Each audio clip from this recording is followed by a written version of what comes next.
Putri Diana lahir dengan nama lengkap Diana Frances Spencer pada 1 Juli 1961 di Parkhouse, Sandringham, Inggris. Ia bukan orang sembarangan. Diana berasal dari keluarga bangsawan Inggris yang dekat dengan keluarga kerajaan. Bahkan ayahnya, Earl Spencer, ada teman main masa kecil Pangeran Charles. Jadi sejak kecil Diana sudah terbiasa dengan lingkungan kerajaan, tapi bukan berarti hidupnya selalu manis. Diana dikenal pemalu saat muda, namun punya hati yang sangat besar. Ia suka anak-anak, mencintai seni, dan punya perhatian besar terhadap mereka yang terpinggirkan. Ia tidak melanjutkan pendidikan tinggi seperti kebanyakan bangsawan lain, tapi hal itu tidak membuatnya rendah diri. Justru sifat alaminya yang empati dan hangat menjadi daya tarik utamanya kelak saat dikenal publik. Sebelum menikah dengan Pangeran Charles, Diana bekerja sebagai asisten guru taman kanak-kanak di London. Bayangkan dari seorang guru TK biasa, dalam waktu singkat, ia menjadi ikon dunia. Semua itu berubah ketika ia resmi menjadi bagian dari keluarga kerajaan. Tahun 1981, Diana menikah dengan Pangeran Charles. Pernikahan yang disebut-sebut sebagai pernikahan abad ini itu disiarkan ke seluruh dunia dan ditonton oleh lebih dari 750 juta orang. Gaunnya yang megah, senyumannya yang manis, dan wajahnya yang bersinar menjadikannya pujian publik. Ia seketika berubah menjadi tokoh ikonik, bukan cuma di Inggris tapi juga di seluruh dunia.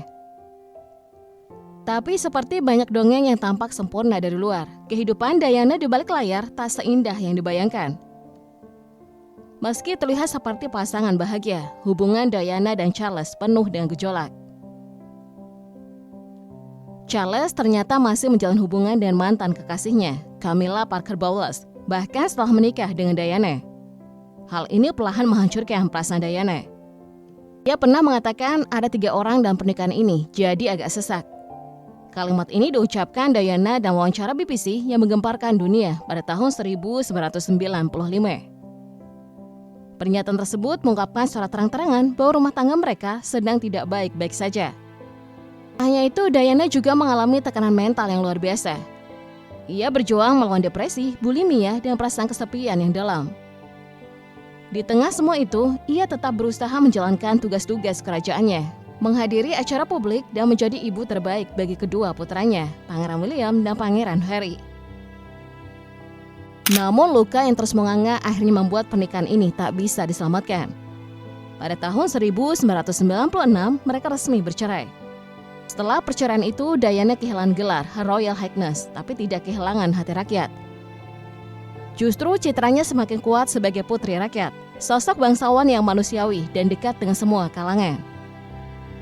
Setelah bercerai, Diana justru semakin bersinar. Ia bebas menentukan langkahnya sendiri.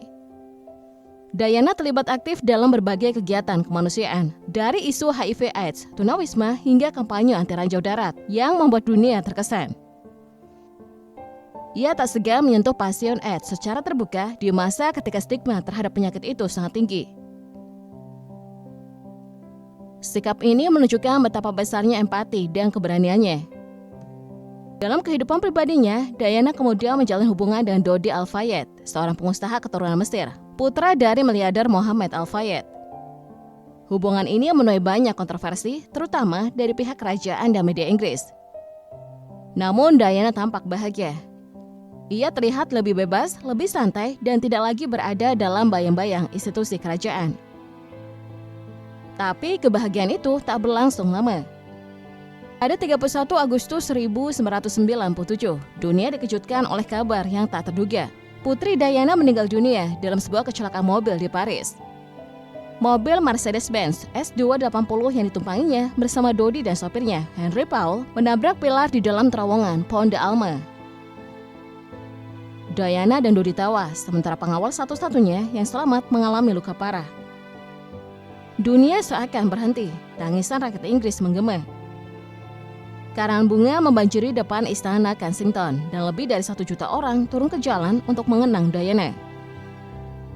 Versi resmi menyatakan bahwa Henry Paul, sopir mereka, berada dalam pengaruh alkohol dan mengemudi terlalu cepat untuk menghindari kejaran paparazzi.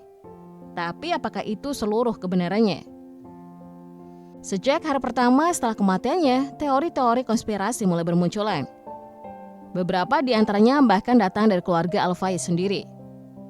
Mohammed Al-Fayed percaya bahwa kecelakaan itu bukan murni kecelakaan biasa, melainkan rencana pembunuhan yang dilakukan oleh pihak-pihak yang merasa Diana menjadi ancaman. Beberapa teori menyebutkan bahwa Diana sedang hamil anak Dodi dan pernikahan mereka akan segera diumumkan, sesuatu yang bisa mencoreng citra keluarga kerajaan. Apalagi Diana adalah ibu dari calon Raja Inggris. Bayangkan jika ayah tirinya adalah seorang Muslim keturunan Arab. Selain itu, ada pula kejanggalan lain mengapa butuh waktu lebih dari 1 jam untuk membawa Diana ke rumah sakit, padahal hanya berjarak sekitar 4 km. Mengapa CCTV di terowongan itu tidak merekam kejadian? Mengapa Henry Paul bisa bekerja untuk keamanan hotel padahal punya riwayat minum berat? Penyelidikan resmi dari Inggris dan Perancis mengesampingkan teori-teori tersebut dan tetap menyatakan bahwa kecelakaan itu adalah akibat kelalaian sopir dan gangguan dari paparazzi. Namun tetap saja bagi banyak orang ada bagian dari cerita ini yang tak pernah benar-benar terungkap. Salah satu fakta yang membuat misteri ini semakin dalam adalah adanya surat rahasia yang ditulis oleh Diana beberapa bulan sebelum kematiannya. Di dalam surat itu, Putri Diana membicarakan tentang masa-masa sulitnya saat bercerai dengan Pangeran Charles. Salah satu suratnya tercatat tanggal 28 April 1996 atau setahun sebelum tewasnya Putri Diana. Aku mengalami waktu yang sulit dan tekanan serius yang datang dari semua sisi. Kadang-kadang terlalu sulit untuk menjaga kepala seseorang tetap tegak dan hari ini aku berlutut dan hanya ada keinginan untuk perceraian ini karena biaya yang mungkin sangat besar, isi surat tersebut. Sebulan setelahnya pada Mei 1996, Diana mengirim surat untuk Susi. Putri Diana bicara soal penyesalannya menyetujui perceraian tersebut. Jika aku tahu setahun yang lalu apa yang aku alami dalam perceraian ini, aku tidak akan pernah menyetujuinya. Perceraiannya ini membuat putus asa dan jelek, ungkap Ibu Pangeran William dan Harry itu di salah satu paragrafnya. Putri Diana kembali mengirim surat untuk kedua sahabatnya itu pada akhir 1996. Di dalam surat itu, Diana sudah mulai ceria. Tampak Diana berharap bahwa tahun 1997 akan lebih baik. Aku harap 97 akan lebih mudah bagi kita semua, tulisnya. Sebanyak 32 surat Putri Diana itu akan dilelang. Surat yang usianya lebih dari 25 tahun itu menjadi saksi bisu kesedihan Putri Diana menghadapi perceraiannya. Sementara sang Putri Diana mulai menemukan kebahagiaan, maut menjemputnya. Dari Lay Autioners of Penzance, Cornwall, yang menjual surat-surat itu mengatakan, surat Natal 1996 memilukan. Kami mendapat manfaat dari melihat ke belakang karena kita tahu apa yang terjadi padanya di tahun 1997. Sungguh ini surat tragis. Lebih dari 2 dekade setelah kematiannya, nama Putri Diana tetap hidup. Ia bukan hanya sosok bangsawan atau mantan istri pangeran. Ia adalah ikon kemanusiaan, simbol keberanian, dan gambaran nyata seorang wanita yang berani melawan arus demi kebenaran dan hati nurani. Anak-anaknya William dan Harry kini tumbuh dewasa dan meneruskan beberapa nilai yang Diana perjuangkan. Harry khususnya sering menyebut ibunya sebagai alasan utama mengapa ia memilih keluar dari peran kerajaan dan hidup lebih bebas bersama Meghan Markle. Dunia belum melupakan Diana, mungkin tidak akan pernah.